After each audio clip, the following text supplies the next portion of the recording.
여기 가난한 한국에 억지로 파견 가게 되었다는 영국 엘리트 연구원이 있습니다. 그런데 그녀는 자신이 한국에 가게 되었다는 사실에 좌절하다가 영국 명문대 교수가 제공하는 충격적인 영상을 보게 되었고, 이내 이럴 수는 없다며 경악을 하며 주저앉고 말았다고 하는데요. 그렇다면 그녀가 대체 어떤 경험을 했던 것일까요? 안녕하세요. 저는 영국 출신의 캐롤라인이라고 합니다. 저는 현재 옥스포드 대학교에서 박사과정을 진행 중에 있는데요. 사실 박사과정이라는 것은 정말 기약이 전혀 없는 긴 과정이다 보니 저는 이에 대한 상당한 압박감을 느꼈고, 반드시 인정받는 논문을 보여줌으로써 제 가치를 빠르게 세상에 알리겠다는 다짐을 하루에도 수없이 했습니다. 그런데 교수님은 이런 제게 한국으로 가서 한국의 도시 인프라에 대한 논문을 작성하고 오라는 청천벽력 같은 소리를 해오는 거 아니겠어요? 아니, 학부 시절부터 늘 수석을 독차지하고 여러 저명한 논문과 프로젝트 참여 경력까지 있는 저를 한국 따위의 국가로 유배 보내려고 하다니, 저는 교수님이 제게 장난을 치시는 줄 알았습니다. 그러나 교수님께서는 영국은 한국의 도시 시스템을 반드시 배워야 한다는 터무니없는 소리를 해오셨고, 이건 영국이 긴 부진과 불황의 늪을 극복하는 유일한 방법이라는 도저히 믿기 힘든 이야기까지 해오시더군요. 그러면서 한국은 아직도 매우 과소평가된 국가고, 만약 한국이 자체 개발하고 직접 상용화시킨 도시 시스템에 관한 주제로 논문을 작성한다면 저는 분명히 전 세계의 인정을 받을 수 있을 거라는 충격적인 말을 덧붙이셨는데요. 교수님은 그동안 제게 단 한 번도 틀린 말을 하신 적이 없는 분이셨지만, 그래도 그렇지 어떻게 유럽 최고의 선진국인 영국이 한국 따위의 아시아 변방국을 배워야 한다는 말씀을 하신다는 말인가요? 저는 그런 교수님을 전혀 이해할 수가 없었습니다.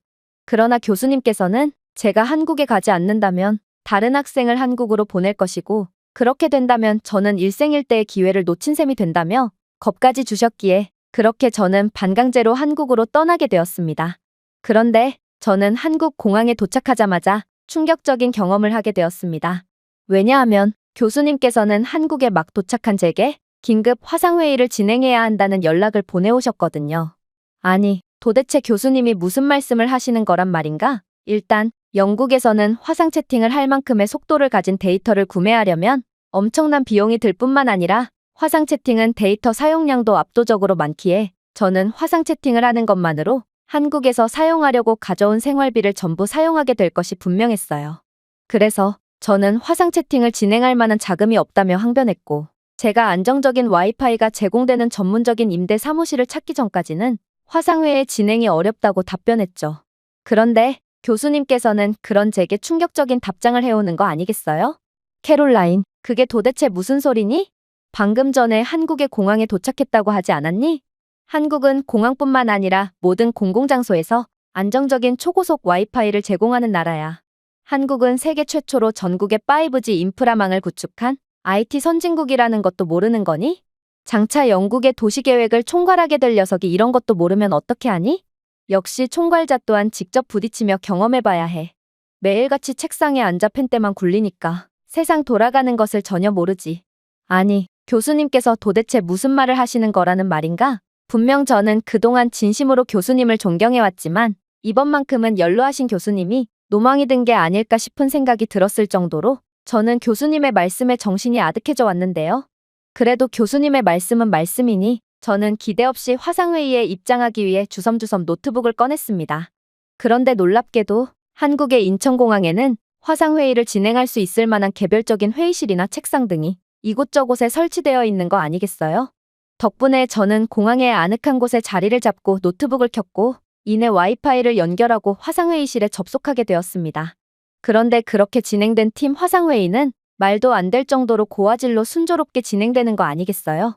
이건 그야말로 경악을 금치 못할 상황이었습니다. 영국에서는 인터넷 커버리지 부족으로 상당한 어려움을 겪고 있으며, 공공장소에서 와이파이는 기대조차 할 수 없고, 심지어 연구시설이나 별도의 회의실 같은 초고속 와이파이가 반드시 필요한 곳에서조차 불안정하고 낮은 품질의 와이파이가 구현되어 있거든요. 현재 진행되고 있는 팀 회의만 해도 교수님께서는 영국의 와이파이 불안정성 때문에 자꾸만 와이파이가 끊기는지 회의실에서 나갔다가 들어오는 일이 반복되고 있었습니다. 하지만 저는 한국의 공공장소에서 영국에서는 경험해본 적도 없는 초고화질의 화상회의를 진행할 수 있었고, 저는 이 정도 와이파이가 어떻게 무료로 제공되는 건지 이해가 안 가서 머리를 감싸줄 뿐이었습니다.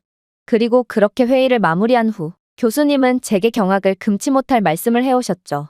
캐롤라인, 현재 영국의 가장 큰 문제점이 무엇인지 아니? 영국은 한국처럼 기본적인 와이파이 인프라 자체가 설치되어 있지 않아서 이로 인해 첨단 IoT 시스템을 구축할 수가 없다는 거야. 내가 한국의 인천공항에서 얼마나 돌아다녔는지는 모르겠지만 인천공항의 화장실만 가봐도 한국은 IoT 인프라를 통해 화장실의 온도 및 습도, 냄새, 심지어 화장실 내부의 공기 상태까지 IoT 기반 시스템이 자동으로 관리 중이며 화장실의 쓰레기통이 꽉 찼는지 여부를 확인하는 것과 오염도까지 파악하고 필요시 별도의 관리자를 호출하는 것마저 IoT 기술이 전부 도맡고 있어. 또 인천공항 내부를 돌아다니며 여행객들에게 편의를 제공하는 각종 비서로봇이나 외국인을 위해 버스나 택시를 예약하도록 도움을 주는 키오스크 등 한국은 세계에서 가장 우수한 인터넷망을 통해 말도 안 되는 수준의 최첨단 기술을 무궁무진하게 개발하며 상용화해 놓은 상태지. 그러나 영국은 어떻지? 영국은 한국과 같은 최첨단 인프라를 설치할 기술력도 없을 뿐더러 만약 한국의 기술력을 그대로 수입해 온다고 한들 인터넷망 자체가 후진적인 영국은 이러한 한국의 최첨단 기술을 사용할 수조차 없을 거야. 생각해봐. 영국은 수도인 런던에서조차 제대로 된 공공 와이파이 인프라를 구축해두지 못한 상태며 영국의 농촌 지역 주민의 약 40%가 초고속 광대역을 이용하지 못해 디지털 격차가 매우 심각한 상태라는 통계까지 있어. 그리고 암울하게도 이건 영국뿐만이 아닌 유럽 국가들 모두가 공통으로 겪고 있는 문제지. 그리고 이젠 한국과 너무나도 현격한 격차가 생겨버린 유럽은 만약 공공 와이파이 인프라를 구축해 둔다고 해도 감시와 데이터 오용, 해킹에 대한 문제에 속수무책으로 당할 수밖에 없기에 계속해서 암울한 상황만이 펼쳐져 있다고 볼 수 있어. 그러나 한국은 그러한 문제를 아예 기술력으로 찍어 누르며 세계에서 가장 안전하고 빠르고 안정적인 인터넷망을 구축했고 시골 지역에서조차 5G 속도의 인터넷을 사용할 수 있는 한국은 지하철에서는 전화통화조차 할 수 없는 영국과는 수준 자체가 다른 국가라고 할 수 있어.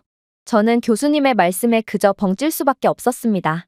도대체 한국은 어느 틈에 이 정도로 우수한 인프라를 구현해 놓았다는 말인가요?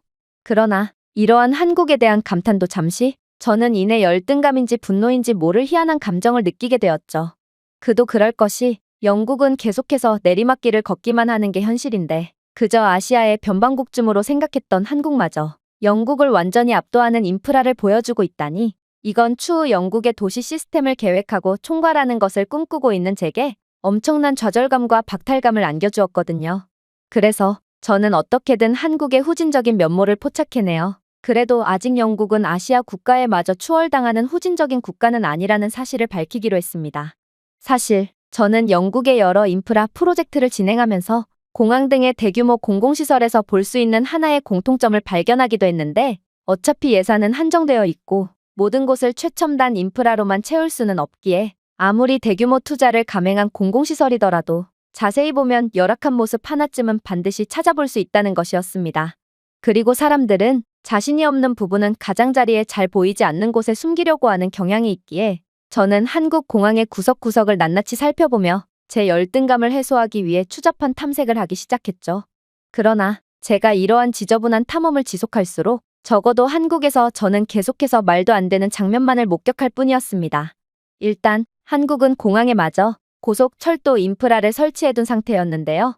심지어 이러한 한국의 고속철도는 도시와 농촌 가릴 것 없이 모든 곳에 인프라가 구비되어 있다고 했기에 저는 괜히 한국의 단점을 찾으려고 하다가 현타만 느끼게 되었습니다. 최대 시간당 400km로 운행되는 열차는 시민들이 수도에서 농촌 지역까지 2시간 이내에 장거리 출퇴근을 할 수 있게 하여 업무 및 교육, 가족 방문 시 엄청난 유연성을 제공하고 있었거든요. 공항과 시골 지역마저 고속철도 인프라가 깔려 있다니 도대체 이게 가능한 수준의 인프라라는 말인가? 저는 그저 영국과는 수준 자체가 다른 인프라를 보유한 한국을 보고 황당함만을 느낄 뿐이었습니다. 사실 영국 또한 한국과 같은 수준급의 기차 기술력을 갖고 있긴 합니다. 그러나 기차 인프라에 대해 말한다면 그건 완전히 다른 이야기가 되죠. 영국의 기차 및 대중교통은 영국의 주요 도시만 연결하기 때문입니다. 그래서 영국의 농촌 지역에 사는 사람들은 자가용이 없으면 주요 도시로 이동조차 못하는 게 현실인데요. 하지만 한국은 대중교통이 온갖 시골 지역 및 중소도시까지 전부 연결하고 있었고 특히나 이러한 매우 한정적인 기차 인프라마저 상당히 노후화된 영국 및 유럽 국가들의 현실과는 달리 한국은 기차마저 각종 AI 기반 스마트 시스템으로 업그레이드 해놓는 놀라운 모습을 보이고 있었기에 저는 한국은 대체 얼마나 부유한 국가인 건가 싶어 경악을 금치 못하고 말았습니다. 도대체 자원도 한 방울 나지 않는 작은 국가에서 어디서 돈이 났길래 이 정도로 최첨단의 인프라를 유지할 수가 있단 말인가? 그러나 저는 이내 한국이 수준 높은 인프라를 갖출 수 있게 된 자금 출처의 비밀을 알게 되고 그저 할 말을 잃고 넋을 놓을 수밖에 없었죠. 바로 한국은 그간 영국이 지속적으로 재미를 봐왔던 기차 분야에서의 국가 수주 경쟁에서 계속해서 영국의 파이를 뺏어오며 그에 따른 상당한 이익을 챙겨왔고 이렇게 얻은 막대한 이익으로 인프라를 개발하고 유지할 수 있던 거였거든요. 영국은 세계에서 기차를 가장 먼저 개발한 국가로 그동안 긴 기차 역사에서 나오는 훌륭한 기술력으로 여러 국가의 기차 인프라를 보급하며 상당한 이익을 챙겨온 국가임에도 한국은 영국의 저 앞에 있던 기술력을 단숨에 뛰어넘어 버린 거였습니다. 제가 한국의 기차 인프라를 보고 이해 자체가 안 가서 KTX 고객 대기실에서 제공되는 와이파이를 이용해 교수님께 다시금 화상 채팅을 걸며 도대체 기차 후진국인 한국도 꽤나 그럴듯한 인프라를 전국에 깔아둔 상태인데 영국은 왜 한국의 반도 못 따라가는 거냐는 분노 섞인 질문을 건네자 교수님은 충격적인 답변을 건네왔거든요. 캐롤라인, 너는 분명 유능한 학생이지만 정말 세상 돌아가는 것을 몰라도 한참 모르는구나. 물론 영국은 세계에서 기차를 가장 먼저 개발한 국가가 맞고 기차 선진국이라는 것도 옳은 소리야. 그러나 현재는 한국이 그러한 역사 깊은 영국의 기차 기술을 전부 추월한 상태지. 그리고 한국은 이러한 압도적인 기술력을 바탕으로 그동안 영국이 기차 기술력 수출을 통해 얻어오던 막대한 이익도 상당 부분 가로채간 상태야. 일단 최근 이집트에서 열린 30조 규모의 고속철도 프로젝트만 봐도 그렇지. 이집트 정부는 카이로와 알렉산드리아를 연결하는 최첨단 철도 시스템을 개발하는 것을 목표로 약 30조 원 규모의 프로젝트를 진행했거든. 이 프로젝트는 인프라를 현대화하고 경제 발전을 강화하기 위한 이집트의 전략적 우선 과제였고 그만큼 떨어지는 이익도 상당히 컸기에 영국도 국가의 운명을 걸고 준비한 프로젝트였어. 하지만 어이없게도 바보 같은 영국의 관계자들은 한국의 현대 로템은 영국의 풍부한 역사와 네임밸류에 완전히 압도당할 것이라며 한국을 과소평가할 뿐이었지. 하지만 결과는 어땠을까? 한국의 현대 로템은 이집트의 사막의 더위와 폭우와 같은 극한 환경에서도 효율적으로 운행되는 것으로 이미 입증된 KTX 산천 열차를 제안했고 열차에는 한국이 자체 개발한 AI 기반 안전 시스템이 장착되어 있어 실시간으로 속도와 제동을 자동으로 조절하여 전 세계 평균 대비 사고 위험을 30% 줄이기까지 했어. 또한 한국이 자체 기술력으로 개발한 운동 에너지를 전기로 변환하여 운영 비용을 20% 절감하는 에너지 효율적인 회생제동 시스템도 갖추고 있기에 한국의 이러한 압도적인 기술력은 영국뿐만 아니라 독일과 프랑스 등 이번 경쟁에 참여한 기차 강국들의 심장을 철렁거리게 만들었지. 물론 한반도라는 땅 자체가 극한의 환경을 가진 것답게 한국이 만든 열차는 어떤 극한의 기후와 기상 조건 하에서도 완벽하게 작동되었는데 한국이 만든 기차는 섭씨 50도가 넘는 온도를 견디고 성능 저하 없이 모래 축적을 처리할 수 있는 능력을 입증했거든. 한국은 맞춤형 개발의 대가답게 이집트의 사막 환경을 위해 특별히 설계된 특수 냉각 시스템과 모래 필터까지 포함시켰기에 이러한 한국의 세심한 모습은 경쟁자 모두를 공포의 도가니에 빠뜨려 버렸지. 그렇다면 전통적인 기차 강국이라는 타이틀만을 강조하던 영국은 어떤 기차를 들고 나왔을까? 놀라지 마. 영국은 영국 국내에서만 테스트되었을 뿐인 이집트 사막 조건을 아예 고려하지 않은 인터시티 익스프레스 프로그램 기술에 의존할 뿐이었고 심지어 한국이 들고 나온 400km 속도보다 50km 속도는 느린 열차를 제안하는 한심한 행보를 보일 뿐이었거든. 그야말로 이집트의 극한의 지형과 기후에도 전혀 어울리지 않고 느리기까지 한 영국의 열차는 이번 경쟁에서의 강력한 경쟁자라고 여겨졌던 것이 무색하게도 그저 이집트 정부의 초라한 무관심만을 받을 뿐이었지. 그러나 한국은 영국과는 달리 만반의 준비를 갖추고 나왔는지 더욱 놀라운 모습을 보여주기 시작했어. 이들은 그저 자신들이 가진 자체 기술력만으로 영국, 프랑스, 독일, 일본 같은 쟁쟁한 경쟁자들을 압도할 수 있음에도 현지 맞춤화라는 천재적인 협상 전략을 들고 나옴으로써 판도를 완전히 굳히기 시작했거든. 일단 이집트의 교통 시스템, 특히 철도와 도로는 구식 기술에 의존하고 있고 대부분의 인프라는 20세기 중반으로 거슬러 올라가 비효율성, 잦은 고장, 안전 위험으로 이어지고 있을 뿐더러 이집트는 개발도상국답게 대규모 인프라 프로젝트를 위한 재정 자원이 제한되어 있는 심각한 한계점이 있었어. 그리고 이러한 이집트의 문제는 아무도 해결할 수 없을 것처럼 보였지. 그런데 한국은 이렇듯 도저히 해결할 수 없을 것만 같았던 개발도상국 특유의 고질적인 문제를 첨단 기술, 비용 효율성, 현지 참여를 결합한 종합 계획으로 단번에 해결해버리는 기적을 만들어냈지. 일단 한국은 AI 기반 스마트 신호 기술로 이집트의 철도 및 지하철 시스템을 현대화할 것을 제안했어. 그리고 이 천재적인 시스템은 선로와 열차의 실시간 모니터링을 보장하여 사고를 획기적으로 줄여주었고, 이러한 한국의 고속철도 시스템은 이집트의 기존 선로와 원활하게 통합되도록 설계되어 영국의 제안에 비해 건설 비용을 40% 절감했지. 이집트는 이러한 한국이 자체 개발한 AI 스마트 신호 기술을 도입하느라 추가적인 비용을 지출해야 했지만 절감한 비용이 훨씬 더 크니 결과적으로는 막대한 비용 절감을 할 수 있던 거야. 그리고 한국은 이러한 신호 기술 도입에 따른 추가 수주까지 따내며 이집트로부터 막대한 이익을 가져올 수 있었지. 그러나 한국의 가장 두려운 점은 따로 있었어. 한국의 최적화된 생산 라인과 어떠한 악조건에서도 늘 극한의 효율을 추구하는 한국 특유의 모습은 이번에도 전 세계를 놀래키는 사고를 내버렸거든. 바로 한국의 조립식 철도 부품은 더 빠르고 저렴한 건설을 가능하게 했고, 한국은 부품을 한국에서 생산하고 이집트에서 조립한다는 다른 국가들에서는 생각조차 못했던 전략을 들고 나옴으로써 일정을 35%, 비용을 25% 절감해버렸거든. 특히나 한국의 간소화된 제조 공정과 현지 생산 파트너십 덕분에 영국의 입찰가보다 20% 낮은 프로젝트 비용을 제시할 수 있었고, 현대 로템은 영국이 제안한 6년에 비해 2년이나 더 빠른 4년 이내에 프로젝트를 수행하기로 약속하기까지 했을 뿐더러 결정적으로 이집트 현지 조립에 따른 현지 인력 고용 카드까지 꺼내들었기에 이집트 정부로부터 엄청난 지지를 받을 수 있었지. 전통적인 기차 강국이라던 영국은 그저 모든 생산을 영국에서 처리하며 전통적인 느린 조립 방식에만 의존하는 혁신이라고는 눈 씻고 찾아볼 수 없는 모습을 보였다는 것을 고려한다면 한국이 얼마나 융통성 있고 창의적인 국가인지를 여실히 확인할 수 있을 테지. 한국의 이러한 천재적인 협상 방식은 나름 협상에서의 잔뼈가 굵다는 영국조차 도저히 생각해내지 못한 모습이었기에 영국은 압도적인 모습을 보여주는 한국을 보고 그저 혀를 내두르며 지켜보는 수밖에 없기도 했어. 자, 캐롤라인, 내가 만약 이집트 담당자라면 한국과 영국 중 어떤 국가를 선택하겠어? 당연히 한국은 압도적인 능력으로 수많은 쟁쟁한 경쟁자를 전부 제치며 프로젝트를 따냈고 막대한 수익을 챙김으로써 상당량의 외화를 독차지하게 되었지. 그런데 한국이 이룩해낸 많은 성과 중에서 내가 왜 이번 사례만을 콕 집어서 설명했을까? 바로 이번 이집트 프로젝트야말로 한국의 모든 강점들을 엿볼 수 있는 부분이었고, 이러한 한국을 지켜보던 영국 전역은 한국에 완전히 역전되어 버린 기술력에 경악을 하면서도 이러한 압도적인 모습을 보여주는 나라를 도저히 재추월할 수 없을 거라는 패배감에 빠져버렸기 때문이야. 단순히 기술력만을 키우는 것은 그나마 쉬운 과정이라고도 할 수 있으나 파트너의 한계와 특정 요구에 공감하고 해결할 수 있는 능력은 타고난 천재성이 없으면 절대로 보여줄 수 없는 모습이거든.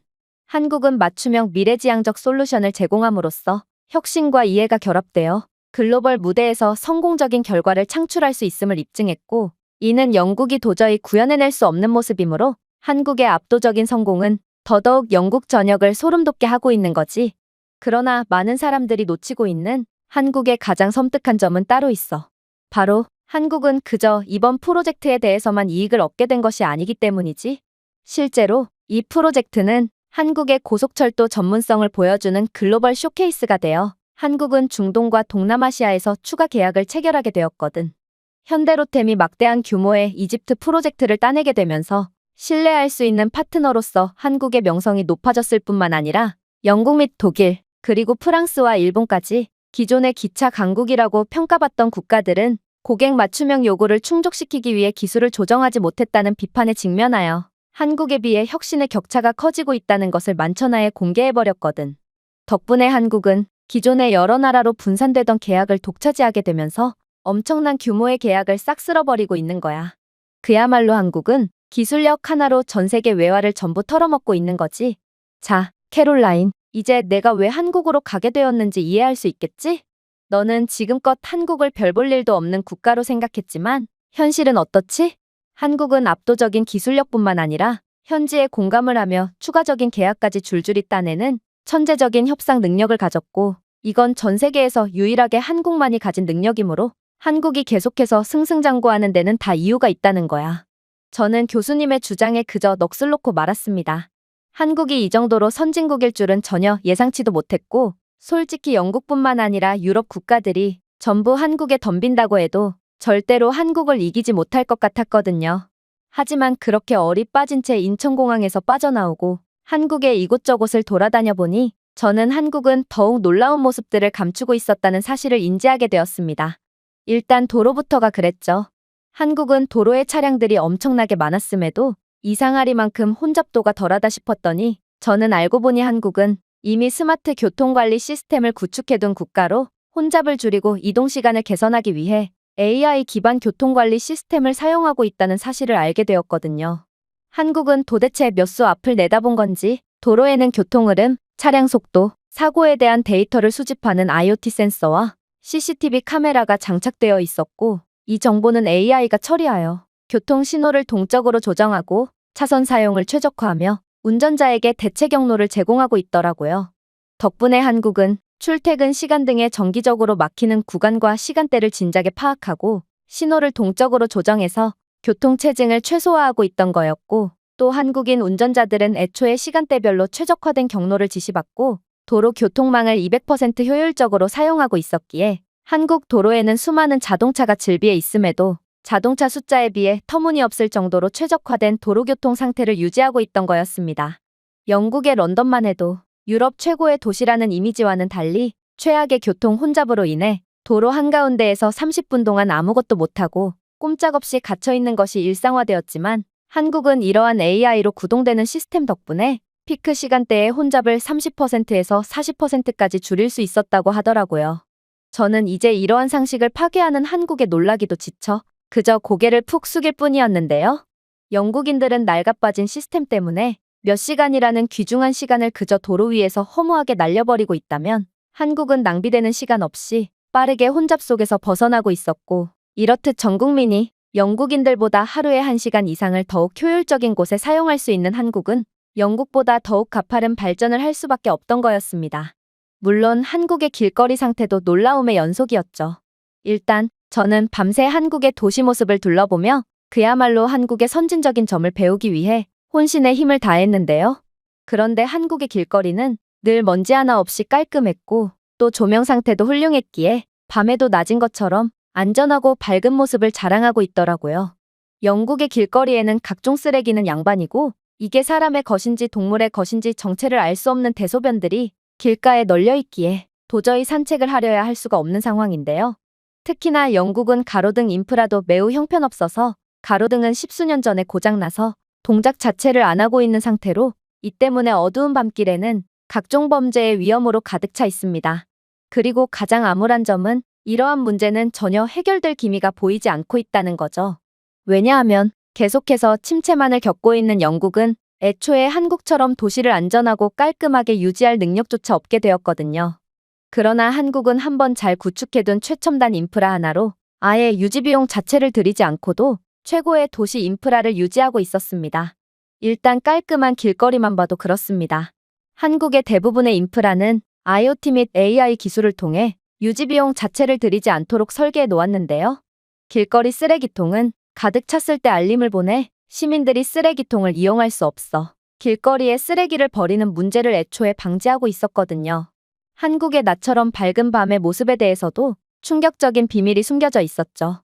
저는 한국처럼 하려면 엄청난 유지비용이 필요할 거라고 생각했지만, 애초에 한국의 가로등 대부분은 낮에는 태양열로 전력을 충전하고 밤에 충전된 태양열로 전력을 소모하고 있었기에 영국의 형편없는 가로등 인프라를 유지하는 데 드는 비용보다도 훨씬 적은 유지비용을 사용하고 있었거든요.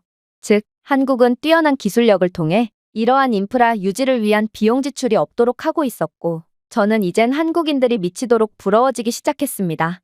영국인들은 더 나은 삶을 위한 의지조차 없게 되어버린 건지 한국처럼 완벽한 인프라를 유지할 돈이 없다며 애초에 밤에 가로등을 켜는 것조차 반대하고 있는 답답한 상황이거든요. 그러면서도 한국과 같은 유지 비용 없는 지속 가능한 최첨단 인프라를 도입하려고 하면 역시나 세금이 많이 든다며 밤은 원래 어두운 게 당연하다는 황당한 논리를 펼치고 있고, 이들은 가로등 인프라 부족으로 인한 어두운 거리 때문에 범죄율 급증으로 발생하는 생산성 하락은 아예 생각조차 못하고 있는 한심한 모습을 보이고 있는 게 현실입니다. 즉, 기술력도 기술력이지만 애초에 국민들의 수준부터가 한국과 극심한 차이가 나는 영국은 아무리 노력해도 한국처럼 할 수 없다는 것이죠. 물론 한국은 재해 관련 인프라도 세계 최고 수준이었고, 이는 한국은 어떤 상황도 전부 예측하고 대비하고 있다는 것을 여실히 보여주고 있었는데요. 요즘과 같은 이상기후가 급격하게 늘어난 상황에서 영국만 해도 이상기후로 인한 상당한 피해를 겪고 있습니다.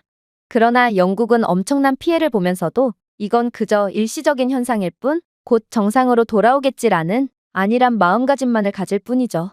그러나 한국의 도시 지역은 산업 및 농업용으로 정화되는 폐수의 최대 90%를 재활용하는 시스템을 구축해둔 상태였고, 재활용 폐수는 조경과 농업에 사용되어 가뭄에도 지속적인 물 공급을 보장하고 있더라고요.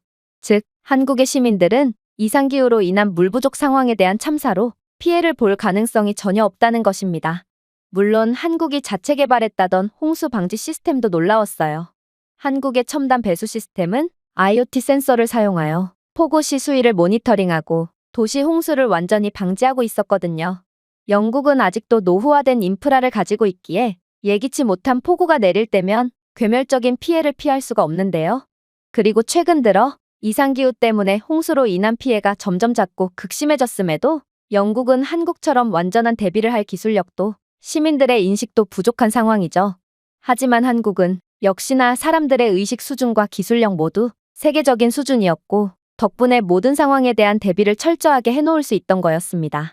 결국 저는 아무리 영국 최고의 명문대학교에서 공부했다고 해도 그동안의 영국에서의 공부는 그저 헛것일 뿐이었구나 싶어 허탈감을 느꼈습니다. 영국 최고의 도시계획 전문가를 희망하던 저였지만 그래봤자 한국에는 상대조차 안 되고, 이러한 한국과 영국의 격차는 더더욱 벌어지기만 할 거라고 생각하니 영국에서의 삶 자체가 의미가 없다는 생각까지 들었거든요. 저는 현재도 추가적인 일정 연장까지 해가며 한국에서 여러 선진적인 도시 모습을 배우고 있지만, 저는 한국의 우수한 도시 모습에 대한 존경도 존경이지만 한국처럼 하지 못하고 십수년째 멈춰버린 영국의 상황에 그저 허탈감과 좌절감만을 느끼고 있습니다. 제가 준비해온 내용은 여기까지입니다. 끝까지 시청해주셔서 진심으로 감사드리며 여러분들의 구독과 좋아요, 알림 설정은 영상 제작에 큰 힘이 됩니다. 이상 세모튜브였습니다. 여기 수학여행 때문에 후진국 한국에 억지로 끌려가게 되었다는 일본인 여학생이 있습니다. 십수년간 혐한 교육을 받아온 그녀는 자신이 한국으로 가게 되었다는 사실 자체를 부정하며 도대체 자신이 한국 따위에 왜 가야 하냐며 울부짖는데요. 그러나 그녀는 한국 도착 3초 만에 완전히 입을 다물고 말았다고 합니다. 그렇다면 그녀가 한국에서 대체 어떤 경험을 했던 것일까요? 안녕하세요. 저는 일본 출신의 아야카라고 합니다. 저는 현재 일본 도쿄에 거주 중인 고등학생인데요. 그런데 저는 최근에 한국에서 정말 충격적인 사건을 겪게 되었고, 이건 제 인생관마저 흔들어 놓을 정도로 강력한 울림을 주게 되었습니다. 일단 저는 한국을 무척이나 싫어하는 학생이었습니다. 그도 그럴 것이 저희 가족은 집안 대대로 혐한을 주도하는 분위기가 형성되어 있거든요.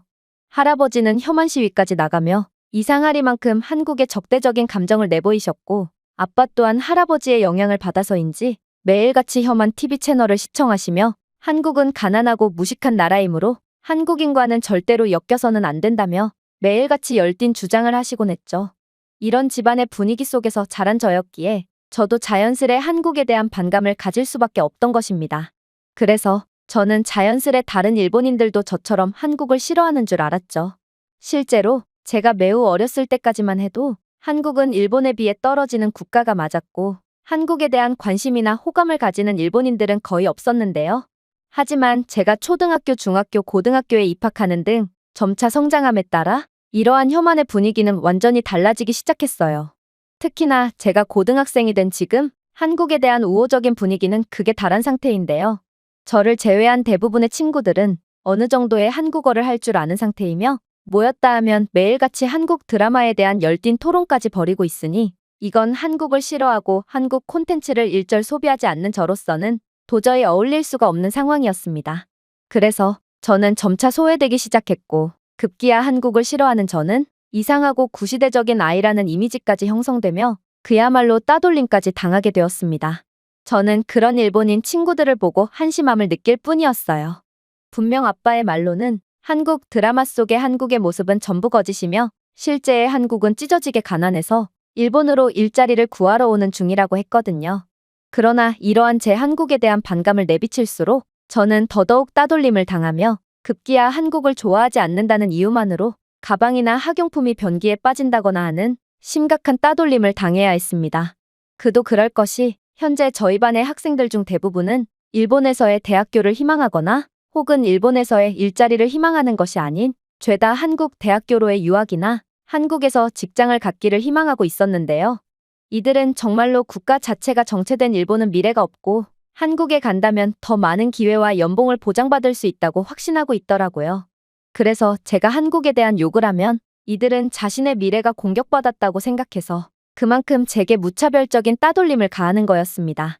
아무튼 그렇게 지옥 같은 학교 생활은 계속되었고 저는 한국 때문에 따돌림을 당하는 상황에 한국에 대한 분노와 반감만을 계속해서 키울 뿐이었어요. 그러다 충격적인 일이 터지게 되었습니다. 바로 학교 측에서 수학여행지로 한국을 선정했기 때문인데요. 사실 이건 100% 투표로 결정되었고 한국은 압도적인 득표수로 1등을 차지했기에 이견을 제시할 건덕지도 없긴 했어요. 그러나 저희 집안은 이러한 사실에 난리가 났고 아빠는 범죄 천국의 가난투성이인 한국의 아이들을 보내는 게 말이 되냐며 학교 측에 직접 찾아와서까지 항의를 하게 됩니다. 당연히 아빠는 그저 바보 취급을 받을 뿐이었어요. 학교 선생님들은 처음에는 아빠를 어르고 달랬지만 나중에는 지금이 어느 시대인데 한국이 가난하다느니 하는 헛소리를 하는 거냐며 당장 그만두지 않으면 아무리 학부모라고 해도 경찰에 인계할 수밖에 없다며 매정한 태도를 보였거든요. 결국 그렇게 저는 한국으로 끌려가게 된 것입니다. 당연히 왕따였던 저는 한국으로 가는 비행기 안에서도 이동하는 버스 안에서도 선생님 옆자리에서 외롭게 이동할 뿐이었어요.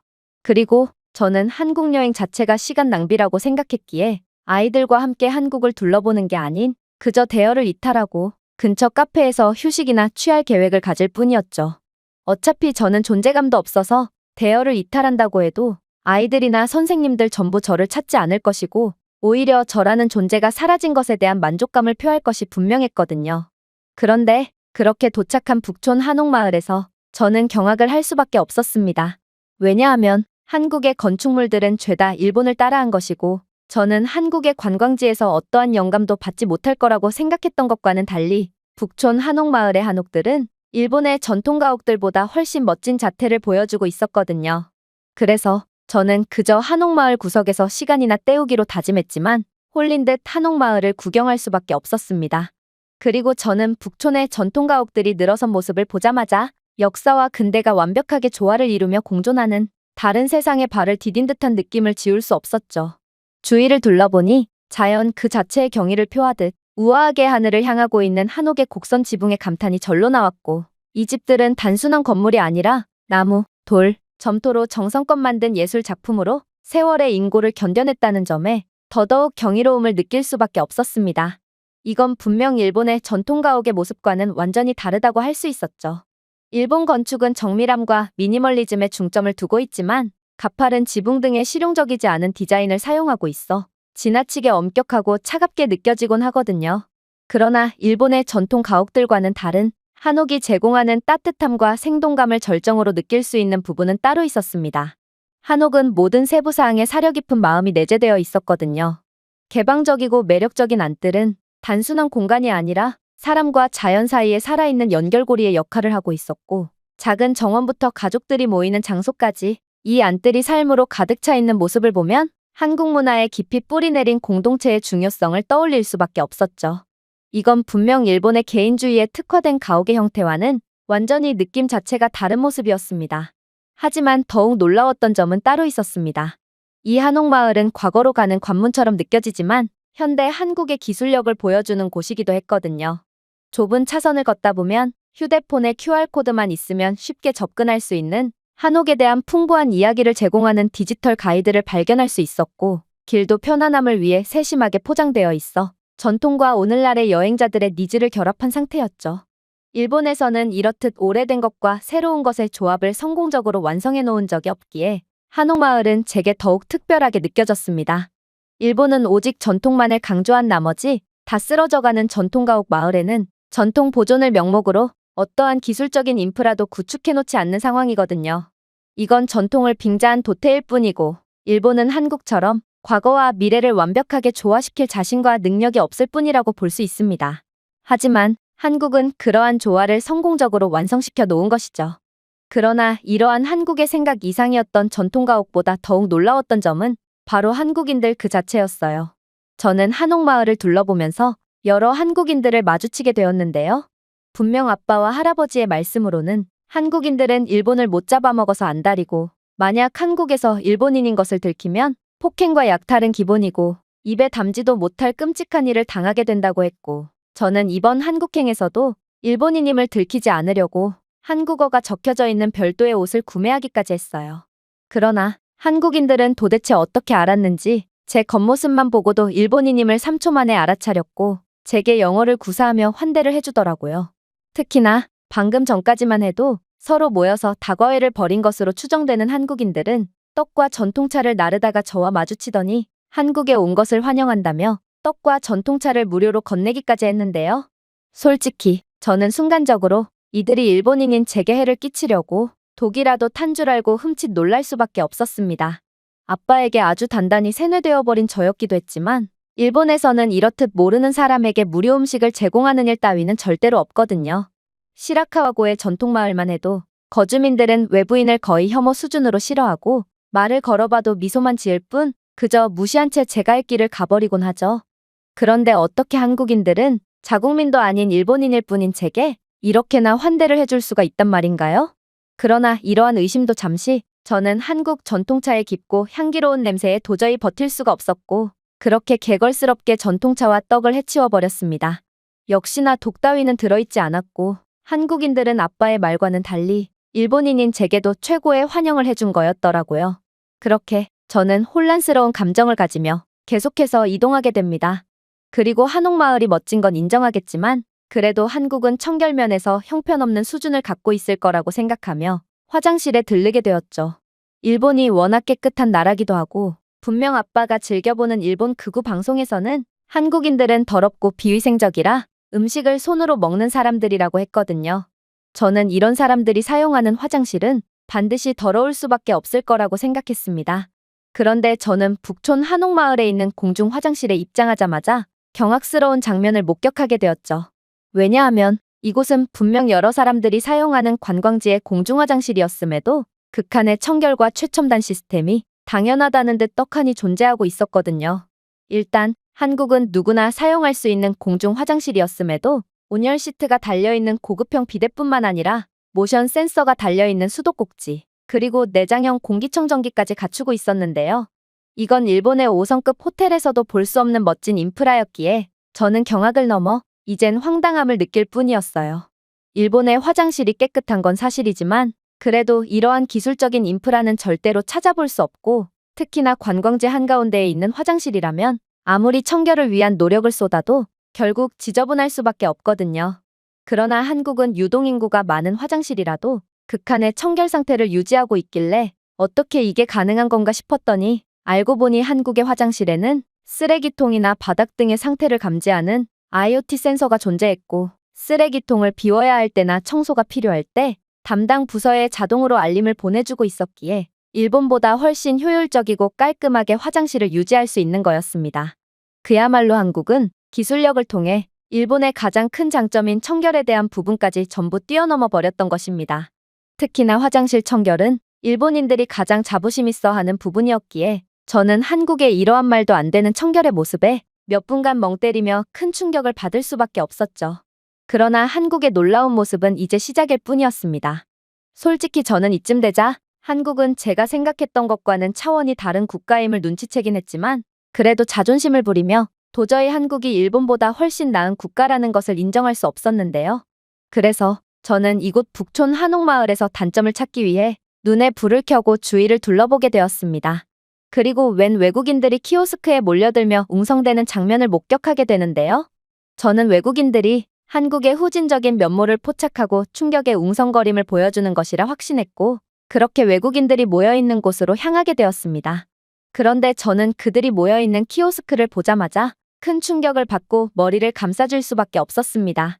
왜냐하면 이들이 모여있는 키오스크는 자동으로 치수를 재고 옷의 사이즈를 추천해주며 개인화된 옷의 디자인까지 추천해주는 AI 기반 한복 대여 키오스크였고, 외국인들은 이를 통해 빠르게 사이즈와 디자인을 파악하고 한복을 대여하고 있었거든요.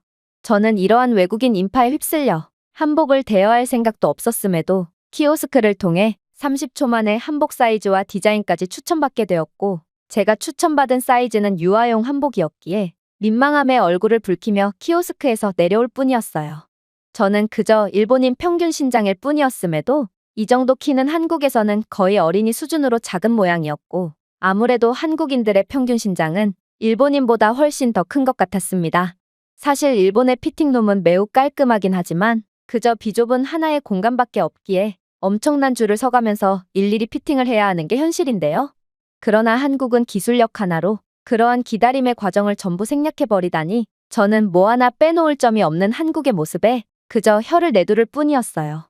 그리고 키오스크를 이용한 외국인들은 하나같이 바로 옆 한복 대여점에서 한복을 대여했기에 저는 저도 모르게 분위기에 휩쓸려 유아용 사이즈의 작은 한복까지 대여해버리고 말았죠.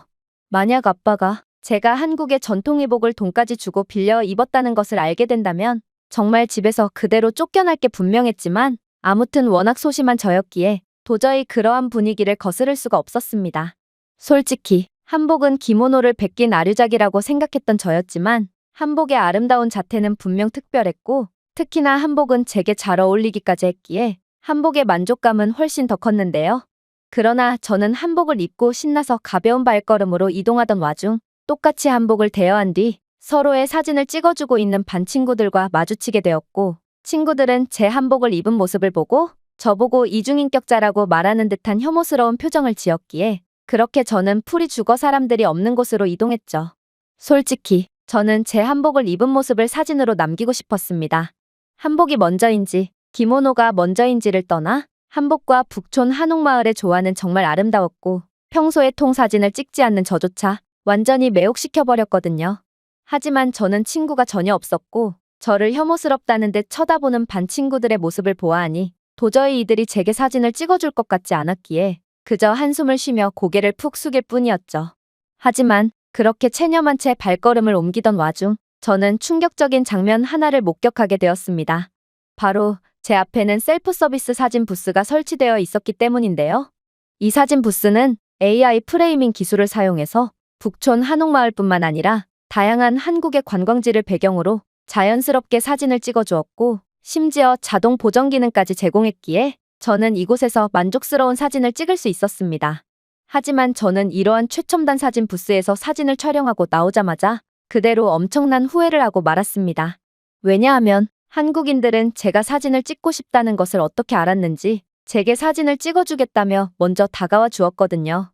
이들은 역시나 제 외모만 보고도 일본인이라는 것을 눈치챘고 한복을 입은 저보고 예쁘다고 칭찬을 해주며 정성스럽게 사진을 찍어주었는데요.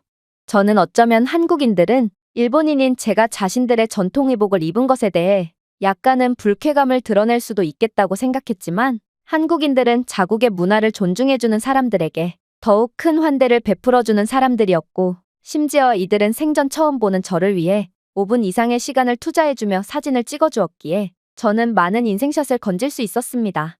일본의 경우 개인주의가 매우 심해서 국가보다 자신이 먼저인데요. 그래서 외국인이 자국을 좋아해주든 말든 자신에게 실익이 있는 상황이 아니라면 그저 신경조차 안 쓰는 게 현실입니다. 그러나 한국인들은 일본인인 저를 차별하기는커녕 오히려 아낌없는 환대와 호의를 베풀어줬고, 저는 아빠의 말과는 완전히 다른 상황에 엄청난 감동이 밀려와 눈시울까지 붉히고 말았습니다. 도대체 이런 사람들 보고 인종차별자라느니 한국은 후진국이라느니 하는 말도 안 되는 소리를 하다니, 저는 같은 자국민인 일본인들보다 훨씬 더 극진한 대우를 해주는 한국인들에게 완전히 푹 빠져버렸고, 집으로 돌아가게 된다면 바보 같은 TV 프로그램이나 보며 이상한 소리를 일삼고 있는 아빠에게 한 소리를 해줘야겠다고 다짐한 채 한국에 대한 경계심을 완전히 풀게 되었습니다. 그리고 그렇게 즐기게 된 한국은 더욱 놀라웠습니다. 한국의 북촌마을 주변에는 웬 디지털 스크린이 배치되어 있었는데 이 스크린은 실시간 길 안내를 제공하고 주변 명소를 소개해주며 방문객의 선호도에 따라 활동을 제한하기까지 하고 있었거든요. 특히나 이 키오스크는 영어와 일본어를 비롯한 다양한 언어를 지원해주고 있었기에 저는 한국어를 전혀 모르고도 키오스크를 통한 개인화 추천을 받을 수 있었습니다. 일본의 전통 마을은 전통이라는 컨셉을 너무 강조한 나머지 전통과 구시대적인 것을 구분 자체를 못해 이러한 편의성을 극대화한 인프라는 도저히 구비해놓지 못하고 있는데요. 시라카와고와 같은 일본 전통 마을에서만 해도 내비게이션이 인쇄된 지도나 기본 간판에만 의존한 채 길을 찾아야 하고 이러한 지도는 일본어로만 설명되어 있기 때문에 외국인 관광객들을 혼란스럽게 할 뿐이죠. 그러나 한국은 관광객들의 편의성을 증대시키는 말도 안 되는 인프라들을 당연하다는 듯 구비하고 있던 것입니다. 그렇게 저는 이 디지털 키오스크를 통해 여러 문화 워크숍을 예약할 수 있었는데요. 이 키오스크는 실시간 이용 가능 여부를 표시하고 모바일 결제를 허용하여 자발적이고 번거로움 없이 예약을 할 수 있었고 이는 디지털 예약은커녕 모든 결제를 현금으로만 해야 하는 일본의 관광지와는 차원이 다른 모습이었습니다. 저는 한국의 전통 찻집에서 진행되는 시음 프로그램에도 참여해봤고 전통 부채 제작 워크숍에도 참여할 수 있었는데요. 전문적인 한국인 장인의 안내를 받아 한지의 역사를 배우면서 부채의 복잡한 디자인을 그리는 과정은 분명 색달랐고 저는 이러한 전문적인 관광 프로그램을 갖춘 한국의 준비된 모습에 그저 박수를 보낼 뿐이었어요. 일본이었다면 이러한 전문적인 프로그램이 있는지도 모른 채 그냥 지나가 버렸을 테지만 한국은 키오스크를 통해 지역 소상공인들을 소개해주고 있었고 저는 이러한 한국의 최첨단 기술력과 천재적인 아이디어가 결합된 모습이야말로 한국이 빠르게 경제적 성장을 이룰 수 있던 원동력이 아닐까 하는 생각을 하기도 했죠. 그야말로 반 친구들 중 대다수가 일본에서의 미래를 생각하는 게 아닌 한국에서 자신의 미래를 펼쳐보겠다고 주장하는 것은 다 이유가 있던 거였습니다. 한국의 북촌 마을은 혁신을 수용하면서도 전통을 존중하는 한국의 능력을 여실히 엿볼 수 있는 곳이었고 북촌은 단순한 볼거리가 아니라 환상적인 경험할 수 있는 곳인 셈이었죠. 일본의 구시대적이고 낡은 모습과 차가운 모습 등을 전혀 찾아볼 수 없는 한국은 도저히 후진적인 면모를 찾으려야 찾을 수가 없는 곳이었고 그렇게 저는 한국의 모습에 감탄한 채 식당으로 이동했습니다. 선생님께서는 제가 무리해서 이탈하여 혼자 다른 식당으로 이동하는 모습을 분명히 봤음에도 그저 무관심으로만 대응하는 걸로 보아 선생님조차 제 따돌림을 방관만 한다는 것을 알 수 있었는데요. 아무튼 그렇게 저는 삼겹살을 맛보기 위해 한국의 고기식당에 입장하게 되었습니다. 그런데 그렇게 한국에서 긴장을 전부 풀고 들어간 고깃집에서 저는 차별의 상황을 겪고 엄청난 좌절감을 느끼고 말았는데요. 한국인 식당 직원은 제 겉모습과 형편없는 영어 발음을 듣고는 제가 일본인임을 직감한 모양이었고 그녀는 제 주문을 받는 둥 마는 둥 하며 매우 성의 없고 불친절한 모습을 보여줬거든요. 분명 다른 한국인들에게는 친절한 응대만을 하는 걸로 봐서 원래 성품 자체가 불친절한 것은 아닌 것 같았는데 아무래도 그녀는 제가 일본인이라는 이유만으로 제게 차별 대우를 하는 게 분명해 보였습니다. 저는 그렇게 경멸을 당했다는 생각에 완전히 풀이 죽어버렸고 자신감마저 완전히 곤두박질 쳐서 함부로 한국인을 믿은 것에 대해 후회하게 되었는데요. 10번 좋은 대우를 받은 것보다 한 번의 차별 대우가 더욱 기억에 남고 가슴 아프듯 저는 그렇게 한국인 아주머니가 자국민에게만 친절한 대우를 하는 모습을 보고 완전히 낙담하고 말았죠. 특히나 한국인 직원 아주머니는 제 눈을 마주치지도 않고 재빨리 테이블 위에 반찬을 올려놓고 그냥 가버리기까지 했기에 저는 이건 차별이 분명하다는 확신을 하게 되었습니다. 그런데 그렇게 역시 한국에 오는 게 아니었어라는 생각을 하며 반쯤 먹은 김치 접시를 밀어내던 그 순간 한국인 아주머니는 삼겹살과 함께 주문하지도 않은 아이스크림 한 접시를 가져온 뒤 충격적인 영어를 구사하는 거 아니겠어요? 이건 당신을 위한 거예요. 한국에 오신 것을 환영합니다. 당신은 일본인이죠? 저는 한국인 아주머니의 갑작스러운 살가움에 깜짝 놀라 그대로 얼어붙고 말았습니다. 도대체 그녀가 왜 갑자기 태세 전환을 했다는 말인가? 이건 이해조차 안 가는 상황이었어요. 하지만 그렇게 당황한 제가 아주머니와 번역 앱을 통해 대화를 나눠본 결과 저는 깜짝 놀랄 비밀을 알아채게 되었습니다.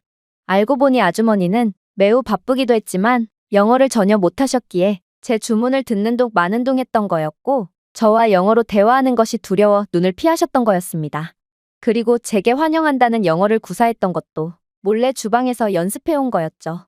그야말로 한국인은 말보다는 행동으로 표현하는 사람들이었고 당황해하는 제게 아이스크림을 제공함으로써 환영의 표시를 해준 거였는데요. 저는 이러한 일본과는 다른 한국인들의 호의 표시에 엄청난 감동을 받을 뿐이었습니다. 일본인들은 앞에서는 말만 번지르르 하며 미소를 짓지만 뒤에서 칼을 꼽는 음침한 사람들이거든요. 그러나 한국인들은 말은 다소 친절하지 않을 수 있어도 직접 행동으로 호의를 보여주는 사람들이었던 것입니다. 물론 한국의 삼겹살도 정말 최고였죠. 저는 고기 요리가 다 거기서 거기라는 생각을 하며 삼겹살에 대해 그다지 많은 기대를 하지는 않았는데요. 그러나 신선한 채소와 마늘로 고기를 상추에 싸서 먹는 삼겹살쌈은 정말 풍미를 곧바로 느낄 수 있을 만큼 최고의 맛을 자랑했고 특히나 삼겹살쌈에 들어가는 채소들만 봐도 영양가가 보증되었다고 해도 무방했기에 저는 매우 만족스러운 식사를 할 수 있었습니다. 물론 삼겹살과 함께 나온 각종 반찬들의 퀄리티도 상당했어요. 일본에서는 이렇게 많은 무료 반찬은 제공되지 않을 뿐만 아니라 반찬을 추가하려면 추가금을 내야 하는데요. 그런데 한국은 추가금도 없이 이 많은 반찬들을 전부 리필할 수 있었고 저는 이런 게 바로 관대하고 호의적인 한국인들의 문화이자 정신이구나 싶어 다시 한번 감탄의 박수를 보낼 수밖에 없었습니다. 물론 김치찌개도 엄청난 매력을 자랑하더라고요. 발효 김치와 돼지고기, 채소로 만든 든든한 찌개인 김치찌개는 뚝배기에서 뜨겁게 끓여서 나와 더욱 깊은 풍미를 자랑했는데요.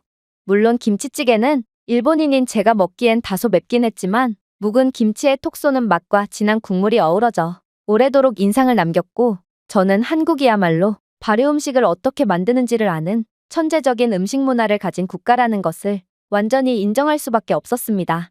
일본도 여러 발효 음식이 있지만 한국처럼 깊은 풍미가 난다거나 하는 경우는 없거든요. 그렇게 저는 만족스러운 식사를 마친 뒤 자리에서 일어나게 됩니다. 그런데 제가 식당에서 나온 그 순간 반 친구들도 마침 단체 식사를 막 끝냈는지 식당에서 나와 어디론가로 향하는 거 아니겠어요? 그리고 그들이 향한 곳을 유심히 본 결과 저는 아차 싶은 생각이 들었습니다. 바로 이들은 식사 후에 떡볶이를 먹으러 향하고 있었고 저는 한국까지 왔음에도 아직까지 떡볶이를 먹지 않았다는 생각에 아차 싶었던 것입니다. 심지어 몇몇 친구들은 아예 식당에 들어가지도 않은 채 서로 다른 떡볶이 식당에 들어가 떡볶이만 3번이나 먹은 경우도 있었는데요. 결국 저는 삼겹살로 완전히 배가 부른 상태였음에도 조금 더 힘을 내서 삼겹살을 맛보기 위해 이동하게 됩니다. 역시나 일본이 아닌 한국 본토에서 맛본 떡볶이는 환상적이었어요. 떡볶이의 불타는 맛은 역시나 일본인인 제 혀를 완전히 마비시키는 것 같았지만 저는 이러한 중독성 있는 매운맛을 도저히 멈출 수가 없었는데요. 특히나 흑설탕과 견과류, 계피로 가득 찬 바삭한 호떡과 보기만 해도 군침이 도는 순대와 김밥 등 한국의 분식집에는 정말 사람을 완전히 미치게 만드는 여러 환상적인 음식들이 즐비해 있었기에 저는 순간적으로 화장실에서 억지로 토를 하며 속을 비우고 다시 음식을 섭취할까를 진지하게 고민했을 만큼 그야말로 한국의 분식점은 지갑을 빨아들이는 블랙홀 같은 존재였습니다. 그렇게 저는 떡볶이로 인해 완전히 배가 가득 찼지만 그래도 한국까지 왔는데 편의점을 가보지 않을 수는 없다는 생각이 들었고 그렇게 편의점으로 향했는데요. 물론 저는 편의점으로 향하면서도 약간의 현타를 느끼기도 했어요. 불과 몇 년 전까지만 해도 수많은 한국인들이 일본의 편의점 인프라에 감탄하며 일본까지 와서 편의점 음식들을 구매해 가곤 했는데 이제는 일본인들이 한국의 편의점에 미쳐 있고 일부 친구들은 일본에서 엄청난 유행 중이라는 바나나 항아리 우유를 몇 개씩이나 구매해 가고 있는 모습을 보니 그야말로 이제는 일본이 한국보다 나은 점이 단 하나도 없게 되어버린 것 같아 씁쓸한 감정을 느꼈거든요. 그러한 감정과는 별개로 저 또한 다른 일본인들처럼 바나나 우유와 각종 디저트 음식들을 쓸어 담는 것을 보니 그냥 한국이라는 나라 자체가 블랙홀 같아서 일본의 노동력과 각종 관광 자금을 그대로 빨아들이고 있는 것 같았지만 말입니다. 하지만 이러한 생각도 잠시 저는 이내 편의점에서 생각지도 못한 차별의 상황을 겪고 또다시 상처를 받고 말았는데요. 바로 제가 한국의 라면이 헷갈려서 편의점 직원에게 영어를 구사하며 라면의 이름에 대해 물어보자 한국인 직원은 자신은 영어를 못한다는 대답과 함께 한국어를 구사하며 설명을 하기 시작했거든요. 문제는 이 한국인은 설명을 하는 것 치고는 너무나도 장황하고 긴 한국어를 구사하며 마치 저를 욕하는 것 같은 반응을 보였다는 것입니다. 분명 어떤 라면이 제가 찾고 있는 라면이 맞냐만 대답해주면 되는 상황이었는데 한국인 직원은 마치 일본인인 제게 욕을 하는 듯 장황한 말을 지속했기에 저는 그가 제가 일본인이라는 이유로 한국어로 모욕을 하는 거구나 싶어 번역앱을 켜봤습니다. 그리고 저는 번역앱을 켬과 동시에 기겁을 할 수밖에 없었죠. 왜냐하면 한국인 직원은 한국어와 영어를 섞어가며 제가 찾는 라면은 어떤 라면인지, 그리고 한국인들은 이 라면을 어떤 식으로 먹는지, 일본인은 매운 것을 잘 못 먹는 걸로 알고 있는데 그런 경우 어떻게 먹어야 하는지 등을 자신만의 방식으로 자세하게 설명해주고 있었기 때문입니다. 그리고 애초에 이 한국인은 저보고 번역앱을 켜며 자신의 말을 통역하라고 했기에 이건 전부 제 오해에서 비롯된 해프닝일 뿐이었던 거였죠. 결국 저는 생전 처음 보는 외국인 한 명에게 이렇게나 친절하게 응대를 해주는 한국인의 모습에 완전히 감동을 받고 또다시 눈시울을 붉히고 말았습니다. 솔직히 제가 이 한국인을 오해한 이유는 일본의 차별적이고 배타적인 분위기 때문인데요. 일본인들은 외국인은 당연히 일본어를 못 알아들을 거라고 생각하기에 반말과 욕을 섞으면서 외국인을 하대하는 경우가 많거든요. 또한 일본어를 서툴게 구사하며 그래도 일본에 대한 존중심을 표하려는 외국인에게도 일본인들은 그저 반말을 하며 똑같이 하대하기에 일본의 이러한 비열하고도 약자에게 그 누구보다 강해지는 한심한 모습에 찌들어 있던 저는 피해의식 때문에 한국을 오해했던 거였습니다. 정말로 제가 한국에서 했던 모든 오해들은 전부 일본의 삭막한 분위기에 찌든 저 자신의 문제 때문이었고, 제가 만난 한국인들은 제가 일본인이라고 차별을 하는 경우는 단 한 번도 없었는데요. 그렇게 저는 한국은 일본과는 차원이 다른 아름다운 나라라고 확신한 채 버스 시간이 돼서 부산으로 이동하는 버스로 향하려고 했습니다. 그러나 결론적으로 저는 부산으로 향하는 단체 버스에 탑승할 수 없었어요. 왜냐하면 제가 버스 탑승 장소로 향하니 버스는 이미 부산으로 떠난 상태였는지 개미 새끼 한 마리도 안 보이는 상태였거든요. 아무래도 저를 유독 심하게 따돌림을 하던 무리들은 제게 시간 공지를 잘못해준 게 분명했고, 아이들이나 선생님들이나 저에 대한 관심은 하나도 없고, 일본에서는 선생님들조차 따돌림에 동조하거나 방관하는 충격적인 문화가 있기에 저는 그렇게 완전히 버림받은 모양이었습니다. 그야말로 저는 낯선 타지에서 완전히 오도 가도 못하는 상황에 처해버렸고, 저는 이에 대한 좌절감과 공포감에 빠져 그 자리에서 쓰러져 오열을 하고 말았습니다. 그러자 놀라운 상황이 펼쳐지기 시작했죠. 바로 웬 도로에서 차 한 대가 멈춰서더니 이내 한 중년의 한국인 부부가 왜 울고 있냐는 번역앱을 건네왔거든요. 그리고 제가 상황을 전부 설명하니 한국인 부부는 자신들은 어차피 본가인 대구로 향하던 차였다며 부산까지 가려면 조금 더 이동해야 하긴 하지만 자신들이 데려다 줄 테니 안심하고 차에 타라며 호의를 베풀어 주는 거 아니겠어요? 솔직히 낯선 타지에서 처음 보는 사람의 차량에 탑승하는 건 말도 안 될 정도로 위험한 행위가 맞았지만 저는 상황이 더 악화될 것도 없겠다고 생각하며 그렇게 중년의 부부의 차량에 탑승했는데요. 그리고 한국인 부부는 이러한 제 걱정과 불안을 이해한다는 듯 계속해서 따뜻한 말을 건네며 저를 안심시켜줬고, 또 따뜻한 차와 음료수를 계속 건네면서 제 처지에 대한 위로의 말씀을 건네주셨기에 저는 빠르게 진정을 되찾고 안정적인 감정으로 이동을 할 수 있었습니다. 심지어 한국인 부부는 저를 데려다 주느라 몇 시간의 추가적인 운전을 해야 했음에도 저를 부산의 집결 장소로 데려다 주고는 한국 돈 5만 원 지폐까지 건네며 여행을 잘 마무리하라는 말까지 건넸는데요. 저는 이건 도저히 받을 수 없는 돈이라고 생각했기에 거의 기겁을 하며 돈을 거절했지만 한국인들의 막무가내는 도저히 이길 수가 없었고, 그렇게 저는 돈을 챙긴 채 친구들과 합류하게 되었습니다. 저를 괴롭히던 무리는 제가 어떻게 이곳에 올 수 있었는지 이해조차 안 간다는 맹한 표정을 지었지만 아무튼 제가 완전히 골탕을 먹었다는 사실에 저를 실컷 비웃었는데요. 그러나 이들의 비웃음은 단 하루도 가지 못했죠.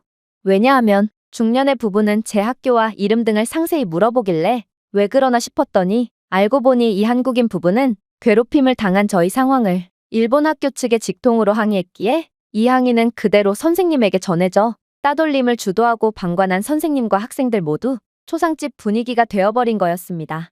이들은 일본으로 다시 돌아가면 징계를 피할 수가 없게 되어버렸거든요.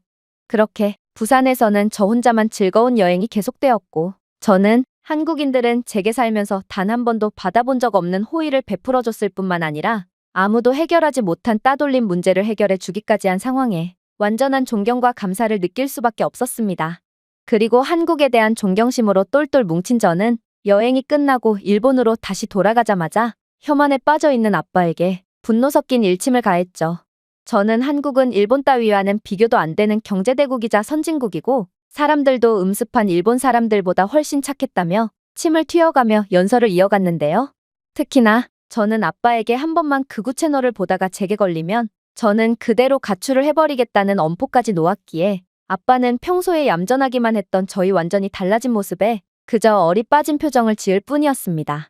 그리고 저는 그 이후로도 혐한에 빠진 아빠와는 단 한마디도 안 하자 아빠는 결국 제게 충격적인 사실을 실토하기 시작하더라고요. 그래, 아야카, 아빠가 졌다. 솔직히 아빠는 한국이 일본보다 훨씬 잘 사는 국가라는 것을 이미 알고 있단다. 아빠가 바보도 아니고 어떻게 객관적인 사실조차 모를 수가 있겠니?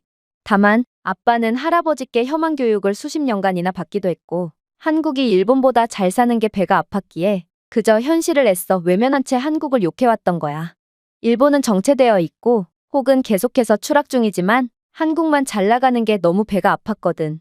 이들은 몇 년 전까지만 해도 일본 밑이었는데도 말이야. 아빠는 정말로 단단히 세뇌에 빠져 있었나 보구나. 이렇게 속 시원하게 인정을 하는데 몇 년씩이나 걸리다니 말이야. 아무래도 대부분의 혐한 일본인들은 아빠와 같은 상태일 거야. 한국은 확실히 일본보다 잘 살게 되었고 또 상당한 선진국이라는 것을 이미 알고 있지만 자존심 때문에 인정을 하지 못하는 거지. 그렇게 저희 가족은 혐한에서 완전히 빠져나올 수 있었는데요. 특히나 저는 용기를 내준 아빠가 고마워서 제가 한국에서 겪은 이야기를 해주니 아빠는 눈물까지 흘리며 한국이 그렇게나 고맙고 존경스러운 국가인지 몰랐다며 딸의 따돌림을 눈치조차 못 채고 있던 자신은 부모로서의 자격조차 없다며 울부짖더라고요. 그렇게 저희 가족은 전례 없는 화목을 되찾은 상태며 다음 주에는 한국으로의 가족여행까지 계획한 상태입니다. 아빠는 불과 며칠 전까지만 해도 혐한을 하던 사람이라고는 도저히 믿을 수 없을 정도로 한국에 하루빨리 가고 싶다며 완전히 설레하고 있는 상태인데요. 저는 한국은 분명 저희 가족에게 이번에도 놀라운 경험을 선사해 줄 거라고 확신하고 저희 가족의 완전히 감겨있던 눈을 뜨게 해준 한국에 무한한 감사와 존경을 느끼고 있는 중이랍니다. 제가 준비해온 내용은 여기까지입니다. 끝까지 시청해주셔서 진심으로 감사드리며 여러분들의 구독과 좋아요, 알림 설정은 영상 제작에 큰 힘이 됩니다. 이상 세모튜브였습니다.